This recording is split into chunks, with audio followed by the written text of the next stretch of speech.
말씀을 듣고 또 성도들과 교제하면서 기쁨으로 또 한 주간을 시작하시기를 주의 이름으로 축원을 드립니다. 하나님의 말씀을 통해서 은혜를 받으시고 또 힘있게 나가셔서 여러분의 삶 속에서 정말 이 나라를 위해서 종호 기도를 더 많이 하시면 좋겠어요.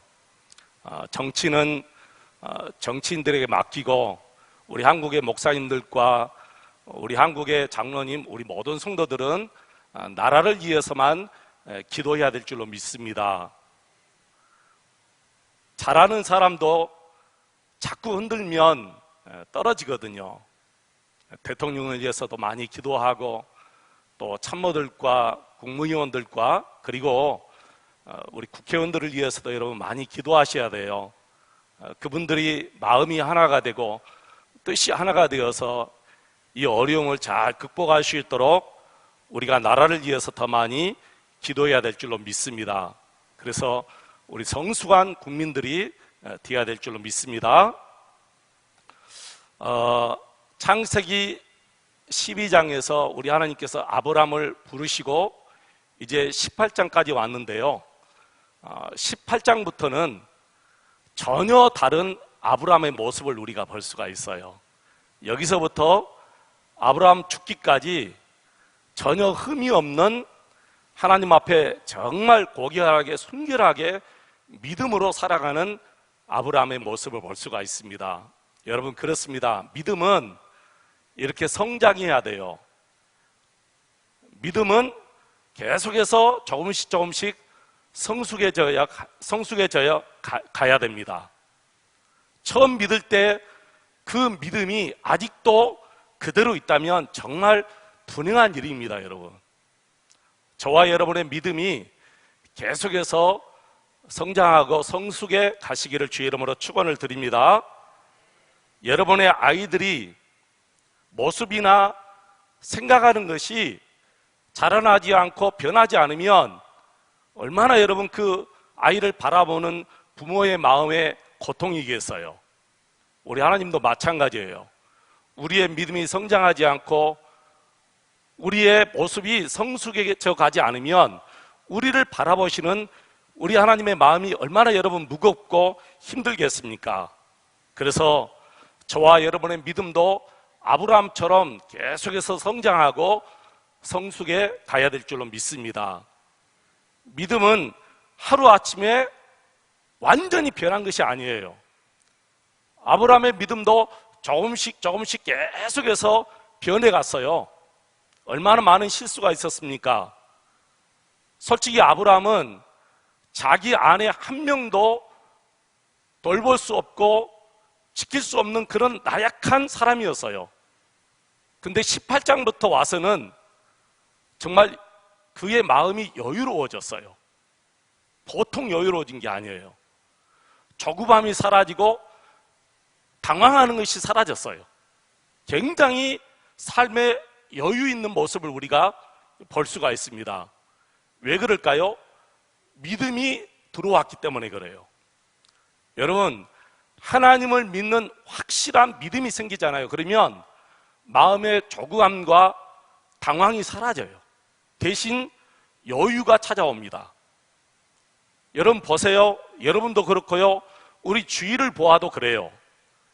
믿음이 충만한 사람들은 사람들에게 여유롭게 대해요. 주위 사람들에게 너그럽게 대합니다.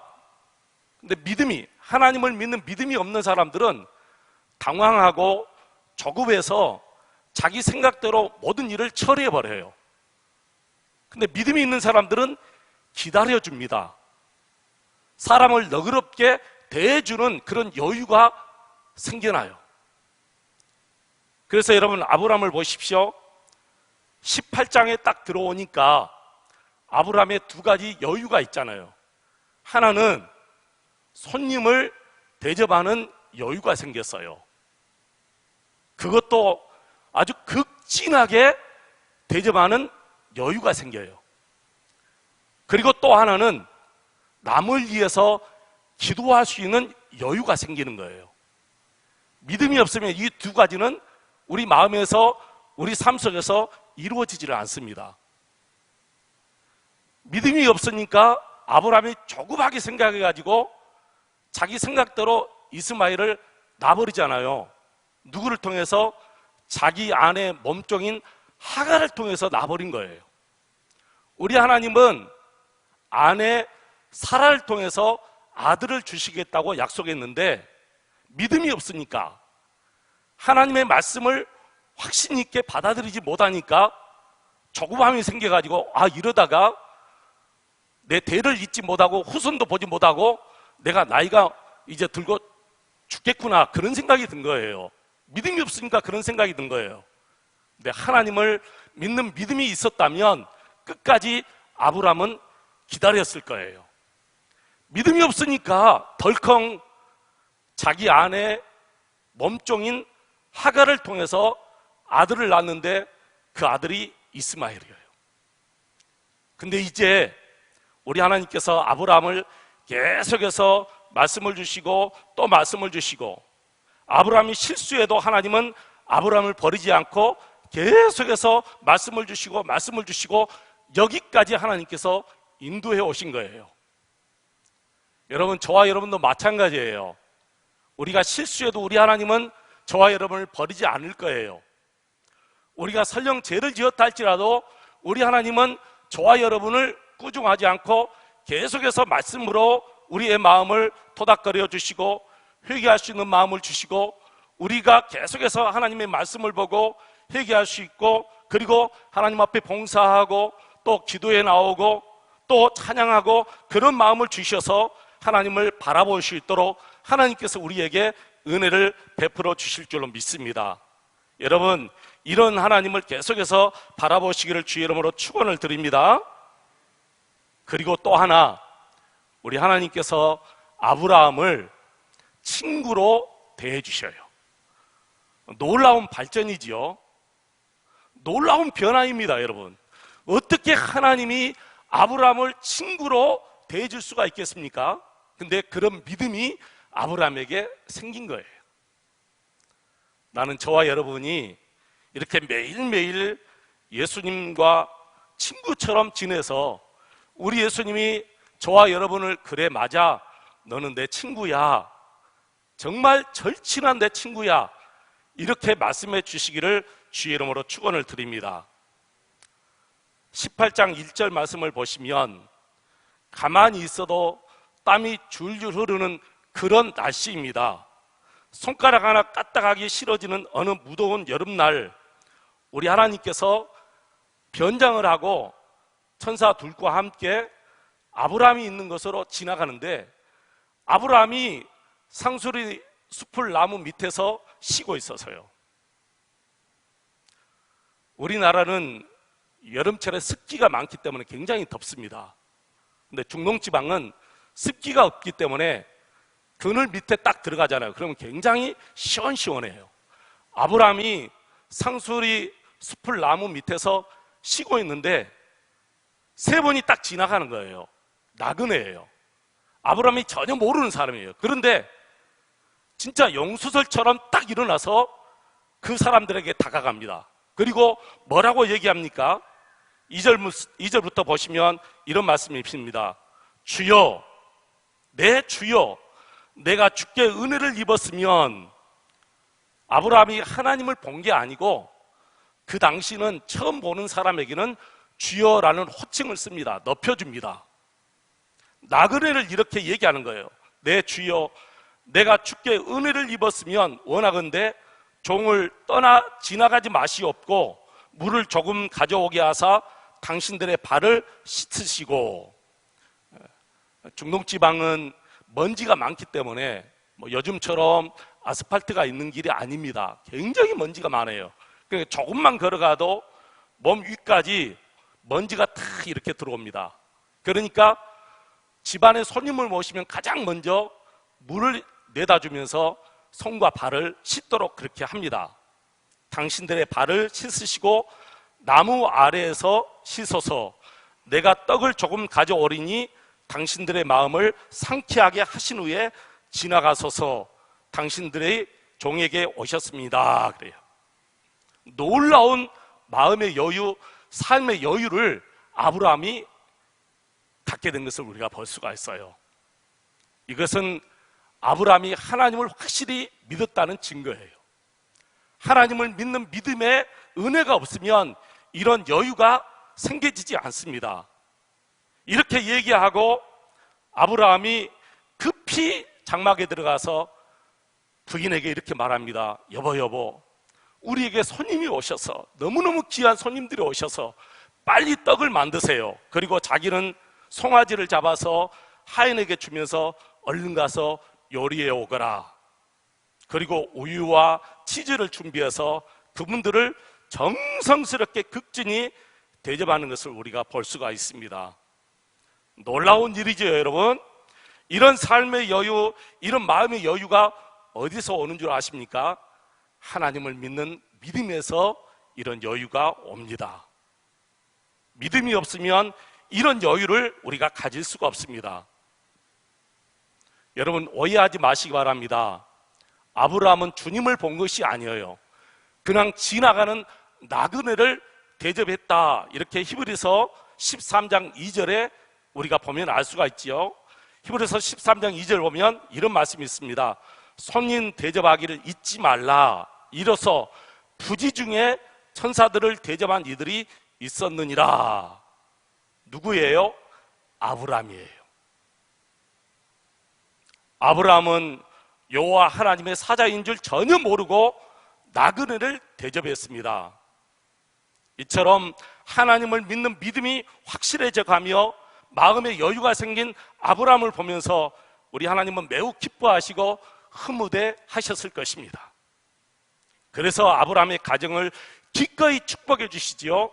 10절 이후를 보시면 그동안 아들을 주시겠다고 여러 번 말씀하셨지만 오늘은 특별히 내년 이맘때에 아들이 태어날 것이다 라고 시기를 확정해 주신 것을 우리가 볼 수가 있습니다. 그런데 12절 말씀 보시면 사라가 장막문 뒤에 있다가 이 소리를 들었어요. 내년 이맘때에 너가 아들을 낳을 것이다. 이걸 사라가 듣고 웃어버린 거예요. 웃어버린 거예요. 너무 어이가 없어서 웃는 것이지요. 그래서 하나님께서 이렇게 말씀하십니다. 사라가 왜 웃으며, 18장 13절 14절이지요. 사라가 왜 웃으며 이르기를 내가 늙었거늘 어떻게 아이를 낳으리요. 성경은 사라 나이가 90, 생기가 다 끊어졌다 분명히 그렇게 얘기했습니다. 그러니까 사라가 어이가 없어서 웃어버린 거지요. 그러니까 하나님께서 사라가 왜 웃느냐 그렇게 책망을 해요. 그러니까 이 책망을 들은 사라가 덜컥 겁이 나서 15절을 보니까 내가 웃지 아니했습니다 그렇게 얘기한 거예요. 그러니까 하나님께서 다시 뭐랍니까? 네가 웃었느니라. 이 말씀을 보면서 사라와 하나님과 여유 있는 그 신랑이를 우리가 볼 수가 있는데 저도 이 말씀을 보면서 막 웃었어요. 정말 어떻게 이렇게 사라와 하나님이 웃으면서 이렇게 대화할 수 있을까? 사라야 네가 왜 웃었느냐? 그러니까 사라가 저 안 웃었어요. 네가 웃었지 않느냐? 정말 웃음을 만드는 하나님, 그 하나님께서 정말 사라에게 웃음을 주었어요. 이삭입니다. 이삭의 이름의 뜻이 웃음이에요. 놀라운 하나님의 은혜죠, 여러분. 하나님을 믿으면 어떤 상황에서도 웃음을 잃지 않는 여유를 가지고 우리가 살아갈 수 있어요. 여러분 정말 그래요. 어떤 상황이 온다 할지라도 전능하신 우리 하나님을 믿으면 여유가 없는 상황, 급한 상황 속에서도 웃으며 그 상황을 넘길 수 있는 마음의 여유를 우리가 가질 수 있다니.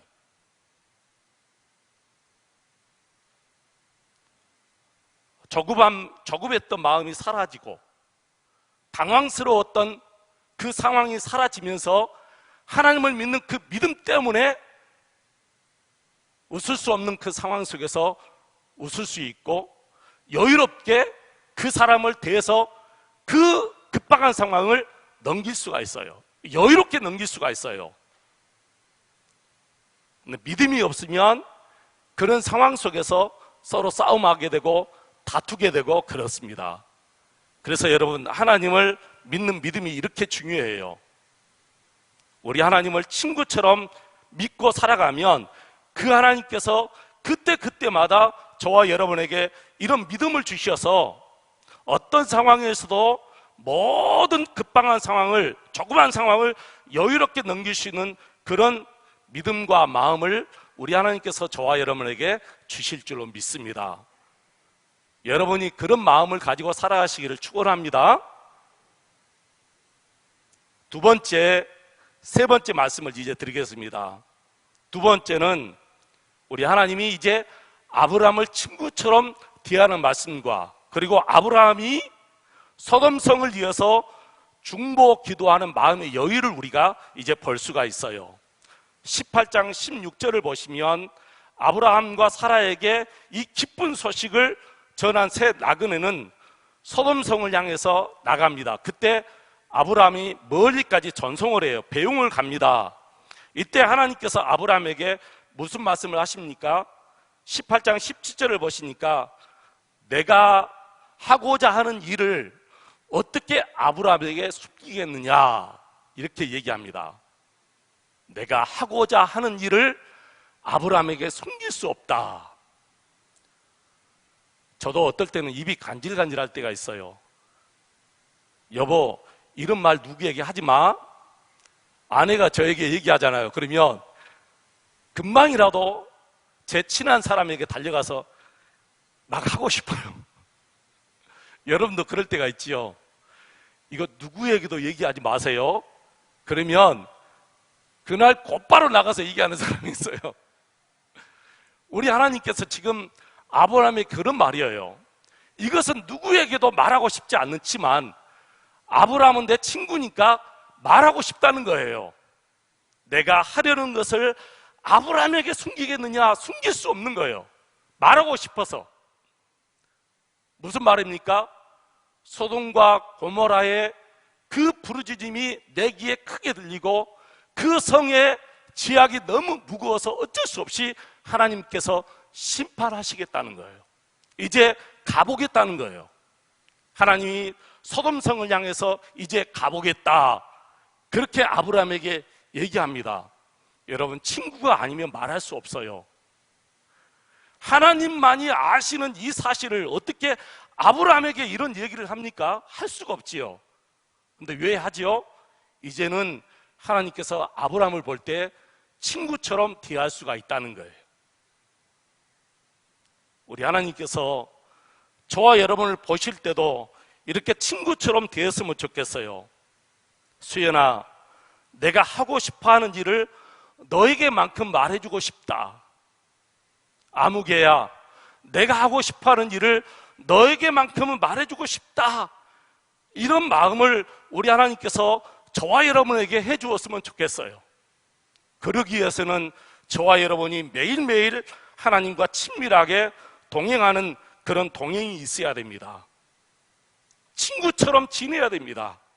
그러지 않고서는 이런 말을 우리 하나님께로부터 우리가 들을 수가 없지요. 나는 저와 여러분이 다 듣게 되시기를 정말 간절히 축원합니다. 내 마음에 있는 이야기 너에게 하고 싶다. 내가 이런 일을 하고 싶은데 네 생각에는 어떠냐? 그러니까 아브라함이 하나님, 잘 생각했습니까? 잘 생각했습니다. 저놈들은 망해도 쌉니다. 그러지 아니하고 뭐라고 한 줄 아세요? 주님, 그 성에 의인 50명이 있으면 어떻게 하겠습니까? 그 악한 사람들을 멸할 때 그 의인 50명과 함께 멸하시겠습니까? 그러니까 하나님께서 이렇게 말해요. 친구처럼 이렇게 말합니다. 아브라함아, 너 말대로 그 성에 의인 50명이 있으면 내가 멸하지 않을게. 아브라함 생각해 보니까 조금 염려스럽거든요. 그래서 5명을 빼요. 주님, 의인 50명이 아니라 45명이 있으면 어떻게 하실랍니까? 그러니까 그래, 네 말대로 45명이 있으면 내가 멸하지 않을게. 주님의 허락하심을 받고 생각해 보니까 그래도 불안하거든요. 그래서 40명으로 내려가고 30명으로 내려가고 심지어는 20명 몇 명까지 내려갔어요? 10명까지 내려가요. 그때까지도 우리 하나님은 너 왜 나를 귀찮게 하느냐 그렇게 말씀하지 않고, 그래, 너 말대로 의인 10명이 있어도 내가 이 성을 멸하지 않겠다. 그렇게 우리 예수님께서, 우리 하나님께서 아브라함의 그 기도에 계속해서 반응해 주십니다. 여러분, 놀라운 은혜이지요. 누구에게, 어떤 사람에게 우리 하나님이 이렇게 자세하게 하나하나 그의 기도를 다 들어주시고 응답해 주시겠어요? 친구처럼 살아가는 저와 여러분에게 우리 하나님께서도 분명히 이런 기도의 응답을 허락하여 주실 줄로 믿습니다. 어떤 사람이 청와대에서 매일 대통령과 독대하여 대통령과 고민을 함께 나누고 국정 전반을 함께 의논한다면 얼마나 여러분 큰 영광이겠습니까? 하물며 만왕의 왕이신 하나님께서 하시려는 일에 관해 듣기도 하고 의견을 낼 수 있다면 얼마나 큰 영광이겠습니까? 그런 은혜를 우리 하나님이 저와 여러분에게 주신 줄로 믿습니다. 하나님 앞에 모든 것을 다 얘기하시기를 바랍니다. 하나님, 이런 일이 왔는데 여러분, 하나님, 이런 일이 이렇게 계속 가야 되겠습니까? 이건 말도 안 되잖아요. 하나님, 하나님 도와주세요. 하나님 앞에 자세하게 말씀하시기를 축원합니다. 우리 하나님은 인내의 하나님이시에요. 그래서 지금까지 저와 여러분에게 우리의 제대로 갚지 아니하시고 여기까지 우리 하나님이 인도하신 줄로 믿습니다. 우리 예수님도 그러셨잖아요. 갈릴리 총구석에서 물고기를 잡아가면서 먹고 살던 그 아주 평범한 어부들을 부르시고 3년 동안 양육하셨습니다. 그렇다고 그 제자들이 완벽한 온전한 믿음을 가지고 살아가는 것이 아니었어요. 부족했어요. 3년 동안 예수님과 따라다니면서 먹고 마시며 예수님의 기적을 보았지만 아직도 제자들의 믿음은 너무너무 부족했습니다. 실제로 예수님이 십자가 달려 죽으실 때 그 제자들은 다 예수님을 부인하고 예수님을 떠나버렸어요. 근데 부활하고 나서 우리 예수님은 다시 그들을 찾아가셨습니다. 그리고 그들의 허물어졌던 믿음, 완전히 무너졌던 믿음을 다시 회복시켜 주시면서 내가 너희들에게 성령 하나님을 보내주시겠다고 약속하셨습니다. 그리고 성령님을 보내주셨습니다. 그들의 믿음이 완전히 변화된 거예요. 요한복음 15장 15절에 우리 예수님이 제자들에게 이렇게 말씀하셨습니다. 이제부터는 너희를 종이라고 부르지 않겠다. 이제부터는 내가 너희들을 종으로 생각하지 않겠다. 나의 친구로 생각하겠다. 너희들을 내 친구로 생각하겠다. 그래서 내 아버지께 들은 모든 것을 너희에게만큼은 다 말해주겠다. 이렇게 얘기합니다. 여러분, 친구는 속마음까지 다 얘기할 수 있고요. 심지어는 부부 관계까지 다 얘기할 수 있어요. 예수님이 그렇게 말하잖아요. 이제는 더 이상 너희를 내 종으로 생각하지 않고 내 친구로 생각하면서 하나님 아버지께 들은 모든 것을 다 너희에게 말해주겠다. 이렇게 말합니다. 나는 저와 여러분이 이런 믿음까지 자라나시기를 주의 이름으로 축원합니다. 우리가 이렇게 성장하기를 주의 이름으로 축원을 드립니다. 그래서 곧바로 요한복음 15장 15절 이 말씀을 하시고 난 다음에 이렇게 말씀하시지요. 내 이름으로 아버지께 무엇을 구하든지 다 받게 하려 함이라. 여러분, 우리 예수님과 정말 친한 친구처럼 살아가시기를 주의 이름으로 축원을 드립니다. 그 어떤 복이 이보다 더 큰 축복이 있겠습니까, 여러분? 여러분이 억만금을 다 벌었다 할지라도 이보다 더 크겠습니까? 그 복이 예수님과 친한 친구가 된 그 복과 여러분 비교할 수 있겠습니까? 비교할 수 없지요. 아브라함의 믿음이 이렇게 완전히 변했고 예수님의 제자들의 믿음이 이렇게 변했듯이 저와 여러분의 믿음이 이렇게 변하시기를 주의 이름으로 축원을 드리고 우리가 이렇게 발전해 가기를 축원합니다. 이렇게 성숙한 믿음, 이렇게 성장한 믿음을 가지고 하나님 앞에 드리시기를 주의 이름으로 축원을 드립니다.